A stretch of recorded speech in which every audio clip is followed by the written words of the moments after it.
Водата во Струга и натаму е забранета за пиење, потврдуваат и денешните анализи. Од јавното претпријатие Водовод и канализација информираат дека матноста во водоводната мрежа веќе се движи до границите на нормалата, но вредностите од изворот шум се уште варираат, па состојбата се следи и секојдневно се земаат примероци за анализа. Сепак забраната за употреба останува на сила. Дека водата не ги задоволува потребните критериуми за квалитет, потврдуваат и од Институтот за јавно здравје, каде исто така се извршени проверки. Резултатите се направени и испратени до соодветните институции, информирана е Агенцијата за храна и ветеринарство, ДСЗИ, но и Министерството за здравство. Ние ги информираме тогаш кога ќе забележиме одредена неисправност.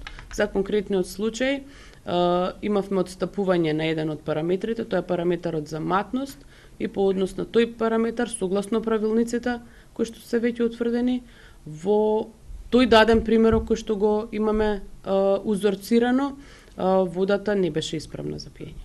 Во меѓувреме, по еколошкиот инцидент кај изворот шум, над 50.000 жители на Струга веќе 25 дена се без чиста вода за пиење. Јавното претпријатие Водовод и канализација соопшти дека во вонредни околности граѓаните се снабдуваат со вода за пиење преку цистерни на неколку локации низ градот. Се уште е неизвестно дали и кога Стружани ќе добијат чиста вода од градскиот водовод, а со затоплување на времето и покачување на температурите, оваа состојба станува алармантна и загрижувачка.